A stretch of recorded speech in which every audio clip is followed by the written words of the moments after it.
Engine is a dry sump motor. It don't have an oil pan.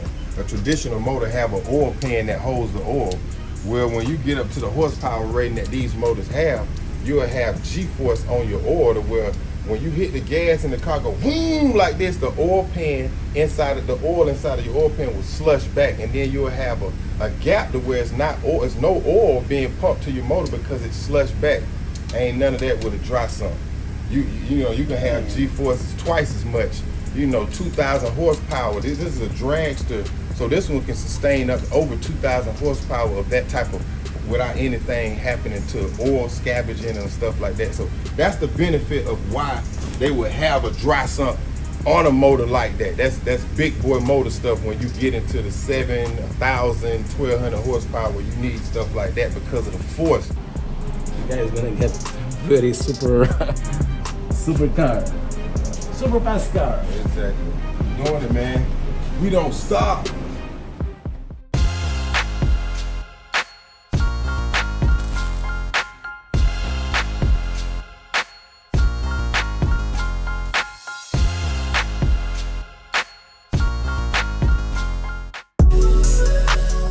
We back at it, man. VTSV Auto. We're getting it in. I'm excited. Anytime we have updates, new products, new parts, anything we doing on an automobile, I get real excited because it's closer to a delivery day in that situation. This is one of our prize bills. You follow the channel, you already know what it is. 73 Caprice Classic. This is D's Prime Precious Jewel that we have the luxury of building for them. Right now we're doing some fine tuning. You've seen us, we're doing the final fitment of the doors. We had to take the front clip off to do all the final fitment. We installed the Peterson dry sump canister. Now we're taking it all off. We're gonna paint it to match and then put it back on for final fitment. We also about to run the wires for the ECU, the computer. Obviously this is the LT5, if you don't know, is a connect and cruise package that we are authorized dealers of with Chevrolet Performance Parts.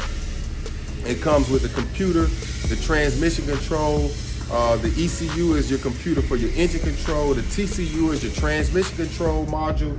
It comes with everything. It comes with the transmission, the motor, if you buy the complete package. So now, saying all that to say, I thought it would be a quick, fun video to show you the differences of a mechanical fuel system, a carbureted fuel system, or a EFI fuel system, a more updated fuel system, and some of the challenges that goes along with putting the connect and cruise kits in the vehicle. Right now, Mr. Rich is actually installing the pedal. If we come take a look at the pedal, this is the original gas pedal for a cable pull gas pedal. Once you actually hit the mechanism, when you press the gas, it actually pulls the carburetor back, which is just an example. Once you hit the gas here, you will have linkage connected to the carburetor, and it will open the throttle plate and you actually get gas in your car's go. This is a LS motor. The customer came in with a single turbo and he has obviously a carburetor. I explained to him with the turbo, with the type of motor that it is, he'll have better control if he convert it back to EFI, which is how the motor was designed.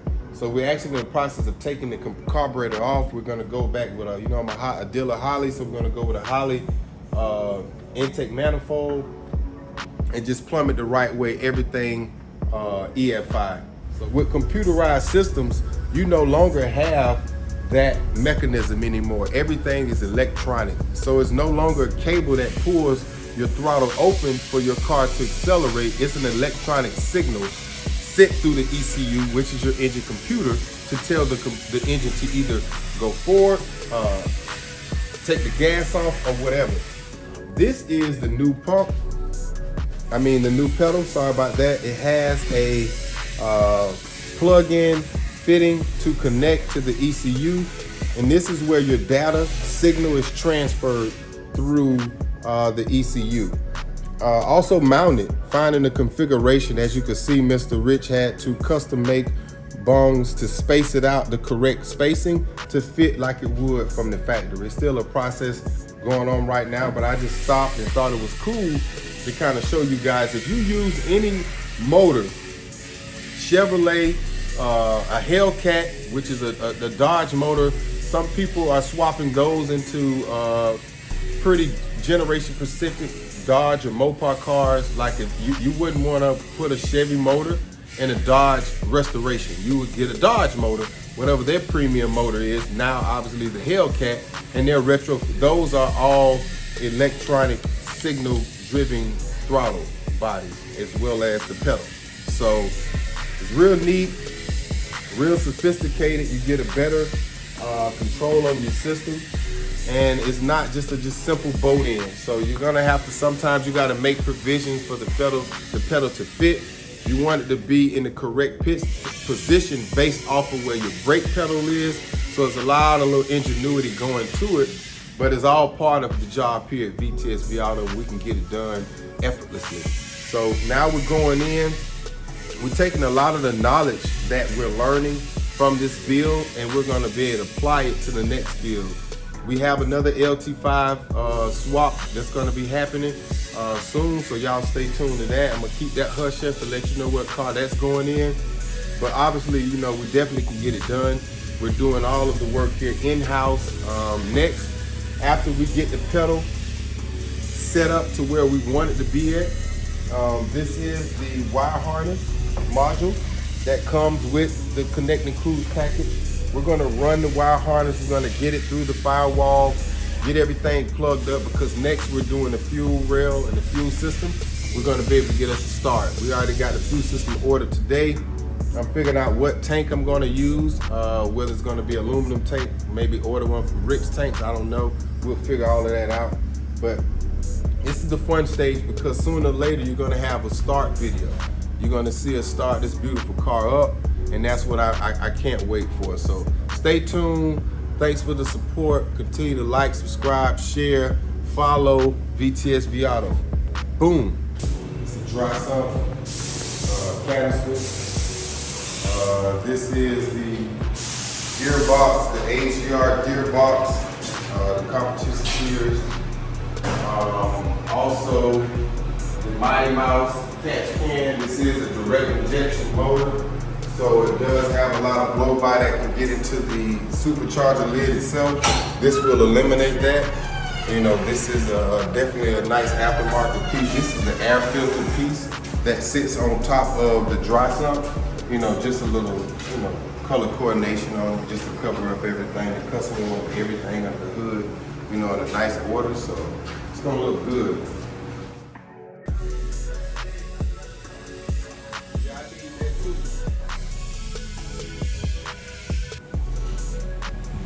Now I gotta make another space for the top.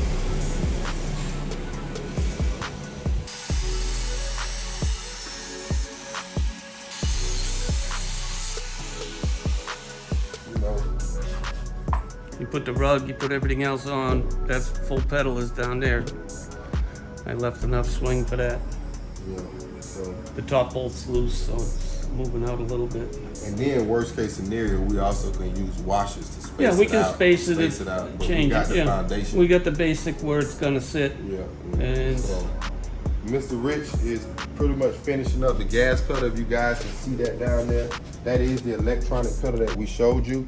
It's actually mounted up in the factory location. We basically built the bracket to fit the factory location, and that was a pretty good swift idea by Mr. Rich. So we're moving and grooving. The next step is, once we get this final fitment of that pedal, it's time to go ahead and figure out how we're gonna do our ECU. This is the actual computer. It's an E67, I believe, for the Generation 5 motors. So transmission control, these three go to the engine, and everything works well. So we also got a Dirty Dingo mount bracket, just kind of customize it a little more. It has a billet ring that goes around it and lock everything in place, so it'll be a nice fit. It's just once we got the vintage air AC system, you know, we got the Peterson dry sump mounted on the front side of the firewall. We're kind of losing space of where we're going to actually put everything at. So that's why we got to go ahead and get it all stretched out, wired up, and then see where everything fits. And we're basically mounted based off of what fitment we have. So we're rocking and rolling, we're moving and grooving, man. VTSV Auto.